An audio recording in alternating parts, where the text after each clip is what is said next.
2000년 12월 30일 밤 도쿄의 세타가야 한 가족이 사라졌습니다. 그러나 범인은 사라지지 않았습니다.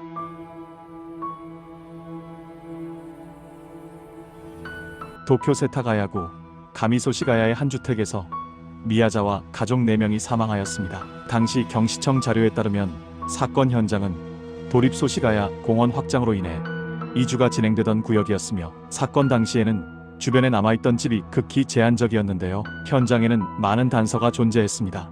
경시청이 공개한 자료에는 범인이 남긴 것으로 추정되는 물품이 세세하게 열거되어 있었습니다. 모자, 힙색, 머플러, 재킷, 운동화, 그리고 혈흔. 모자는 회색으로 검은색 라인이 그어져 있었으며 힙색의 경우 벨트 길이 83cm, 허리둘레는 약 70에서 75cm로 추정됩니다. 머플러의 경우 녹색 바탕의 체크무늬 패턴이었으며 재킷은 유니클로 에어테크 모델이었습니다. 그리고 하얀색 운동화 사이즈는 275mm의 슬라젠저 모델로 한국에서 제조된 상품입니다. 혈흔 분석 기반 결과 남성의 A형 혈흔으로 용의자가 추정되었는데요. 위 단서를 기반으로 경찰은 단서의 종류뿐만 아니라 유통량까지 공개하였습니다. 단서 중 특정 라그란 셔츠는 전국 판매량이 제한적이었으며 도쿄 내 판매처도 특정 범위로 도출되었지요. 이렇게 단서가 많은 것에도 불구하고 범인이 특정되지는 않았습니다.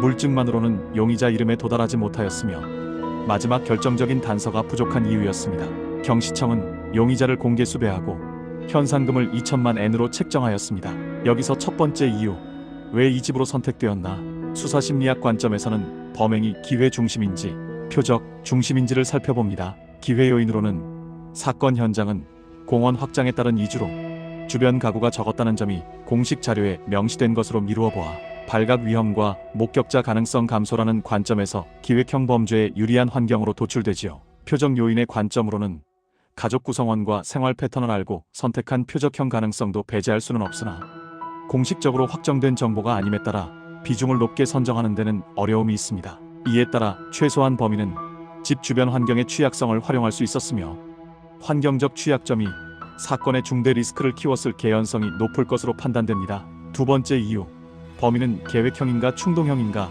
계획성을 판단하는 근거는 준비물, 현장 통제, 그리고 흔적 관리와 도주 설계에 대한 내용을 중심적으로 판단합니다. 계획형의 경우 강도살인으로 공식 표기되는 점과 현장에 다수의 흔적이 남았음에도 불구하고 특정이 어려운 점은 부분적 계획과 양립하는 점이지요. 반대로 충동형의 경우 의류와 소지품 등 단서가 과하게 남아있다는 점을 미루어 보아 충동성과 통제력 저하 혹은 자기과시와 무시 같은 심리적 영향도 시사할 수 있습니다. 이에 따라 이 사건의 경우 순수 계획형 범죄보다는 기회형과 현장 내 상황 격화 가능성이 있는 혼합형으로 발생하였을 가능성이 높은 유형입니다. 세 번째 이유, 범행의 목적은 강도인가 아니면 다른 목적이 강도처럼 위장한 것인가? 범죄 현장에서 돈 또는 물건은 수사의 방향을 바꾸는 위장 수단으로 활용되기도 합니다. 초동 수사에서 경시청은 사건을 강도살인 사건으로 표기하고 있으나 강도라는 키워드가 곧 동기의 확정을 의미하진 않으며 실제로 장기 미제에서는 강도처럼 보이게 만든 위장과 실제 동기가 엇갈리는 경우가 흔히 발생합니다. 이에 따라 강도 표상은 범행 동기라기보다 수사 분류에 따른 구분으로 정립된 상황일 가능성으로 도출됩니다. 네 번째 이유, 현장에 오래 머문 행동의 의미는 범행 이후 행동의 경우 범인의 심리적 상태를 강하게 반영하는 모습입니다. 이 사건에서 범인이 현장에 비교적 오래 머문 정황이 여러 매체에서 반복 언급되나 공식 문서의 범위에는 명시되어 있지 않는 것으로 배제합니다. 일반적으로 사건 현장의 체류가 길수록 위험 감수 성향이 있으며 현장 통제에 대한 확신과 충동성 또는 현실 검증 저하와 개인적 의미가 있음을 시사합니다. 주변 가구가 적었다는 환경 정보는 발각 위험이 낮다는 범인의 확신을 강화했을 수 있으며 그 결과 현장 통제 행동이 나타났을 가능성을 초래합니다. 위 내용을 종합적으로 판단할 때 다음과 같이 범인상 가능성을 도출합니다. 시나리오 A, 기회형 침입과 상황 격화에 따른 범죄 유형. 범인은 환경 취약점을 이용하여 접근하였으며 예상치 못한 피해자와의 대면 또는 저항 등으로 폭력 수위가 급격히 상승하였고 흔적 통제는 일부 하였으나 전체적으로 과잉 흔적이 남은 상황.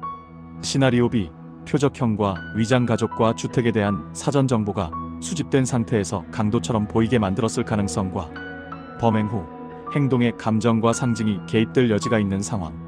시나리오 C, 고위험 추구형. 범인은 발각되지 않는다는 확신을 한 상태로 위험을 감수하고도 현장 통제를 지속하였으며 단서를 남기는 형태가 사건에 대한 무시 또는 과시로 표현할 수 있는 상황입니다.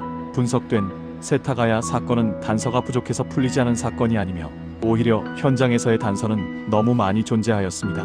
하지만 그 단서들이 한 사람의 용의자로 이어지는 마지막 연결고리는 끝내 도출되지 못하였는데요. 취약한 밤과 고립된 공간, 부분적 계획과 현장 격화의 가능성, 그 조합이 한 가족의 시간을 멈추게 하였습니다.